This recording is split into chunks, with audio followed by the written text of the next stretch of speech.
రాముడి చిన్నతనంలో ఓ రోజు తనకి ఆడుకోవడానికి కోతి కావాలి అని రాముడు ఏడవడంతో దశరథుడు తన సైన్యాన్ని అడవికి పంపి కోతిల్ని తెప్పించాడు. కానీ అందులో ఒక్కటి కూడా రాముడికి నచ్చలేదు.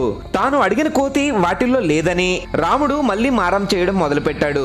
అగస్త్యుడు దశరథుడి మంత్రి సుమంత్రుడిని పిలిచి అడవికి వెళ్లి అక్కడ రామనామాన్ని జపించమన్నాడు. అలా రామనామాన్ని జపిస్తూ ఉండగా ఏ కోతి అయితే సుమంత్రుడి దగ్గరికి వస్తుందో ఆ కోతిని బంధించకుండా అయోధ్యకి తీసుకురమ్మన్నాడు. కిష్కిందకి వెళ్లిన సుమంత్రుడు అగస్త్యుడు చెప్పినట్టే రామనామాన్ని జపించడం ప్రారంభించాడు. కిష్కింద అడవుల్లో తన మిత్రులతో పాటు ఆడుకుంటున్న హనుమంతుడు సుమంత్రుడి దగ్గరికి వచ్చి తన్మయత్వంతో రామనామాన్ని జపించడంతో సుమంత్రుడు హనుమంతుడిని అయోధ్యకి తీసుకువచ్చాడు. అయోధ్యకు వచ్చిన హనుమంతుడిని చూసి రాముడు చాలా సంతోషించాడు. చిన్నప్పుడు రాముడితో ఆడుకున్న హనుమంతుడు పెద్దయ్యాక కిష్కిందలో రాముడిని చూసిన మరుక్షణమే రామభక్తుడిగా మారిపోయాడు. హనుమంతుడి భక్తులు ఇక్కడ కామెంట్ చేసి జై హనుమాన్ అని గట్టిగా చెప్పండి.